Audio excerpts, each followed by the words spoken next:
ಇವತ್ತು chicken doughnuts ಮಾಡ್ತಾ ಇದ್ದೀನಿ. ಈವ್ನಿಂಗ್ ಟೈಮಲ್ಲಿ ಸ್ನ್ಯಾಕ್ ಆಗಿ ತಿನ್ನಲಿಕ್ಕೆ ತುಂಬ ಟೇಸ್ಟಿಯಾಗಿ ಕ್ರಿಸ್ಪಿಯಾಗಿರುತ್ತೆ. ಹೇಗೆ ಮಾಡೋದು ಅಂತ ನೋಡೋಣ. ಚಿಕನ್ ಡೋನಟ್ಸ್ ಮಾಡಲಿಕ್ಕೆ 300 ಗ್ರಾಮಷ್ಟು ಬೋನ್ಲೆಸ್ ಚಿಕನ್ ತೊಗೊಂಡಿದ್ದೀನಿ. ಸ್ವಲ್ಪ ಸಣ್ಣದಾಗಿ ಕಟ್ ಮಾಡಿ ಇಟ್ಕೊಂಡಿದ್ದೀನಿ. ಇದನ್ನ ಮಿಕ್ಸಿ ಅಥವಾ ಬ್ಲೆಂಡರಲ್ಲಿ ಗ್ರೈಂಡ್ ಮಾಡ್ಕೊಬೇಕೀಗ. ಮಿಕ್ಸಿಯಲ್ಲಿ ಹಾಕ್ಕೊಳ್ತಾ ಇದ್ದೀನಿ. ನೀರೆಲ್ಲ ತೆಗೆದು ಹಾಕೋಬೇಕು, ಒಂದು ಸ್ವಲ್ಪನೂ ನೀರಿರಬಾರ್ದು. ಒಂದು ಆಲೂಗಡ್ಡೆ ತೊಗೊಂಡಿದ್ದೀನಿ, ಸ್ವಲ್ಪ ದೊಡ್ಡ ಆಲೂಗಡ್ಡೆ, ಒಂದು ಮೀಡಿಯಂ ಸೈಜ್ ಈರುಳ್ಳಿ, 2 ಮೆಣಸಿನಕಾಯಿ ತೊಗೊಂಡಿದ್ದೀನಿ. ಖಾರ ಎಷ್ಟು ಬೇಕು ನೋಡಿಕೊಂಡು ಹಾಕೊಳ್ಳಿ. ಸ್ವಲ್ಪ ಕೊತ್ತಂಬರಿ ಸೊಪ್ಪು, 5 ಬೆಳ್ಳುಳ್ಳಿ, ಸಣ್ಣ ಪೀಸ್ ಶುಂಠಿ ಹಾಕೊಳ್ತಾ ಇದ್ದೀನಿ. ಇಲ್ಲ 1 ಟೇಬಲ್ ಸ್ಪೂನ್ ಅಷ್ಟು ಶುಂಠಿ ಬೆಳ್ಳುಳ್ಳಿ ಪೇಸ್ಟ್ ಹಾಕೊಂಡ್ರು ಆಗುತ್ತೆ. ಅರ್ಧ ಟೀ ಸ್ಪೂನ್ ಅಷ್ಟು ಉಪ್ಪು ಹಾಕೊಳ್ತಾ ಇದ್ದೀನಿ. ಅರ್ಧ ಟೀ ಸ್ಪೂನ್ ಅಷ್ಟು ಖಾರ ಪುಡಿ, 1/4 ಟೀ ಸ್ಪೂನ್ ಅಷ್ಟು ಪೆಪ್ಪರ್, 2 ಟೇಬಲ್ ಸ್ಪೂನ್ ಅಷ್ಟು ಮೈದಾ ಹಾಕೊಳ್ತಾ ಇದ್ದೀನಿ. 1 ಟೇಬಲ್ ಸ್ಪೂನ್ ಅಷ್ಟು ಕಾರ್ನ್ಫ್ಲೋರ್ ಹಾಕೊಳ್ತಾ ಇದ್ದೀನಿ. ಮೈದಾ ಅಥವಾ ಕಾರ್ನ್ಫ್ಲೋರ್ ಇಲ್ಲ ಅಂತ ಹೇಳಿದ್ರೆ 2 ಸ್ಲೈಸ್ ಅಷ್ಟು ಬ್ರೆಡ್ ಹಾಕೊಬಹುದು. ಇದನ್ನೆಲ್ಲ ನೀರು ಹಾಕದೆ ಪೇಸ್ಟ್ ಮಾಡ್ಕೊಂಡು ಬರಬೇಕು. ಎಲ್ಲ ಈಗ ಪೇಸ್ಟ್ ಆಗಿದೆ. ಇದನ್ನ ಒಂದು ಬೌಲಲ್ಲಿ ಹಾಕೊಳ್ಳೋಣ.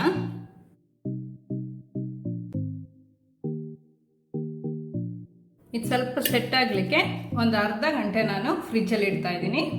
ಈಗ 1/2 ಅವರ್ ಆಗಿದೆ. ಒಂದು ಉಂಡೆ ತೊಗೊಳ್ಳೋಣ. ಸ್ವಲ್ಪ ದೊಡ್ಡ ಉಂಡೆನೇ ತೊಗೊಳ್ತಾ ಇದ್ದೀನಿ. ಡೋನಟ್ ಎಷ್ಟು ದಪ್ಪ ಬೇಕೋ ಅಷ್ಟು ದೊಡ್ಡದು ತೊಗೊಳ್ತಾ ಇದ್ದೀನಿ. ನಿಮ್ಗೆ ಸಣ್ಣದು ಬೇಕು ಅಂತ ಹೇಳಿದ್ರೆ ಸಣ್ಣದು ಮಾಡ್ಕೊಬೋದು. ಕೈಗೆ ಸ್ವಲ್ಪ ಎಣ್ಣೆ ಹಾಕೊಂಡಿದ್ದೀನಿ. ಈ ಥರ ತಟ್ಕೊಳ್ಳೋಣ.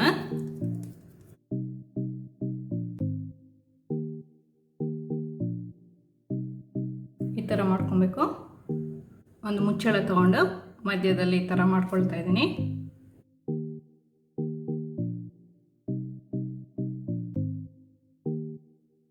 ಈ ಥರ ಮಾಡ್ಕೊಬೇಕು. ಏನಾದರೂ ಇದು ಚಿಕನ್ ಕನ್ಸಿಸ್ಟೆನ್ಸಿ ಸರಿಯಾಗಿಲ್ಲ ಅಂತಾದರೆ ಇನ್ನೊಂದು ಟೇಬಲ್ ಸ್ಪೂನ್ ಅಷ್ಟು ಮೈದಾ ಅಥವಾ ಕಾರ್ನ್ಫ್ಲೋರ್ ಹಾಕೋಬೋದು. ಅಥವಾ ಇನ್ನೊಂದು 20 ನಿಮಿಷ ಎಕ್ಸ್ಟ್ರಾ ಫ್ರಿಜ್ಜಲ್ಲಿ ಇಟ್ಟರೆ ಕರೆಕ್ಟಾಗಿ ಬರುತ್ತೆ. ಮೊಟ್ಟೆನ ಬೀಟ್ ಮಾಡಿ ಇಟ್ಕೊಂಡಿದ್ದೀನಿ. ಸ್ವಲ್ಪ ಉಪ್ಪು ಹಾಕ್ಕೊಂಡು ಅದರೊಳಗೆ ಮುಳುಗಿಸ್ತಾ ಇದ್ದೀನಿ. ಆಮೇಲೆ ಬ್ರೆಡ್ ಕ್ರಮ್ಸಲ್ಲಿ ಮುಳುಗಿಸ್ಕೊಳ್ಳೋಣ. ಬ್ರೆಡ್ ಕ್ರಮ್ಸ್ ಈಸಿಯಾಗಿ ಮನೆಯಲ್ಲೇ ಮಾಡ್ಕೊಬೋದು. ಬ್ರೆಡ್ನ ಸ್ವಲ್ಪ ಮಿಕ್ಸಿಯಲ್ಲಿ ಹಾಕಿ ಪೌಡರ್ ಮಾಡಿಕೊಂಡು ಸ್ವಲ್ಪ ಒಂದು 10 ನಿಮಿಷ ರೋಸ್ಟ್ ಮಾಡ್ಕೊಂಡ್ರೆ ಆಯಿತು. ನಿಮಗೆ ಪೌಡ್ರ್ ಆಗಬೇಕಂದ್ರೆ ಪೌಡ್ರಾಗಿ, ಅಥವಾ ದೊಡ್ಡದಾಗಿ ಸ್ವಲ್ಪ ಕೋರ್ಸಾಗಿ ಗ್ರೈಂಡ್ ಮಾಡ್ಕೊಳ್ಳೋದಾದರೆ ಗ್ರೈಂಡ್ ಮಾಡಿಕೊಂಡು ಚೆನ್ನಾಗಿ ರೋಸ್ಟ್ ಮಾಡಿದರೆ ಆಯಿತು. ಈ ಥರ ಮಾಡಿ ಇಟ್ಕೊಬೇಕು. ಒಂದು ಪ್ಲೇಟಲ್ಲಿ ತೆಗೆದಿಟ್ಕೊಳ್ಳೋಣ.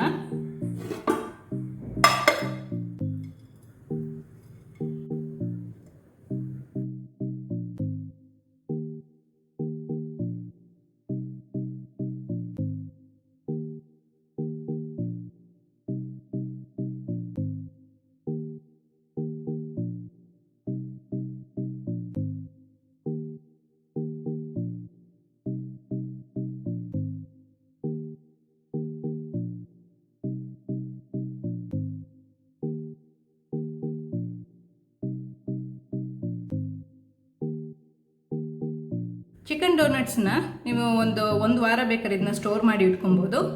ಇದನ್ನ ಒಂದು 6 to 7 ಅವರ್ಸ್ ಫ್ರೀಸರಲ್ಲಿ ಇಟ್ಕೊಂಡು ಆಮೇಲೆ ಏರ್ ಟೈಟ್ ಬ್ಯಾಗಲ್ಲಿ ಹಾಕ್ಬಿಟ್ಟು ಫ್ರೀಸರಲ್ಲಿ ಸ್ಟೋರ್ ಮಾಡಿ ಇಟ್ಕೊಬೋದು. ಎಣ್ಣೆ ಬಿಸಿ ಆಗ್ಲಿಕ್ಕೆ ಇಟ್ಕೊಂಡಿದ್ದೀನಿ. ಎಣ್ಣೆ ಬಿಸಿ ಆದಮೇಲೆ ಒಂದು ಮೀಡಿಯಂ ಫ್ಲೇಮಲ್ಲಿ ಇಟ್ಕೊಳ್ಳೋಣ. ಒಂದೊಂದೇ ಎಣ್ಣೆಲ್ಲಿ ಹಾಕ್ಕೊಂಡಿದ್ದೀನಿ. ಮೀಡಿಯಂ ಫ್ಲೇಮಲ್ಲೇ ಇಟ್ಕೊಂಡು ಮಾಡ್ಕೊಬೇಕು. ಒಂದು 2-3 ನಿಮಿಷ ಆದಮೇಲೆ ಮಚ್ಚೆ ಹಾಕ್ಕೊಳ್ಳೋಣ. 2 ಸೈಡನ್ನು ಗೋಲ್ಡನ್ ಬ್ರೌನ್ ಆದಮೇಲೆ ತೆಗೆದು ಬಿಡೋಣ. ಇದಾಗಿದೆ.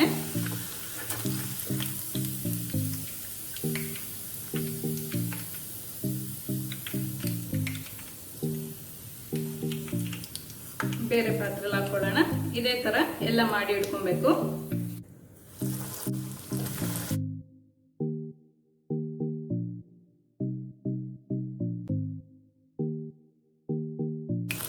ಎರಡು ಕಡೆನೂ ಗೋಲ್ಡನ್ ಬ್ರೌನ್ ಆಗಿದೆ. ಚಿಕನ್ ಡೋನಟ್ಸ್ ರೆಡಿ ಇದೆ. ತುಂಬ ಕ್ರಿಸ್ಪಿಯಾಗಿ ಟೇಸ್ಟಿಯಾಗಿರುತ್ತೆ.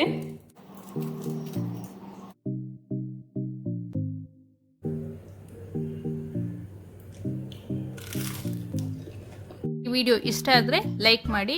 ಈ ಚಾನೆಲ್ಗೆ ನೀವು ಇನ್ನೂ ಸಬ್ಸ್ಕ್ರೈಬ್ ಮಾಡಲಿಲ್ಲ ಅಂದರೆ ಸಬ್ಸ್ಕ್ರೈಬ್ ಮಾಡಿ.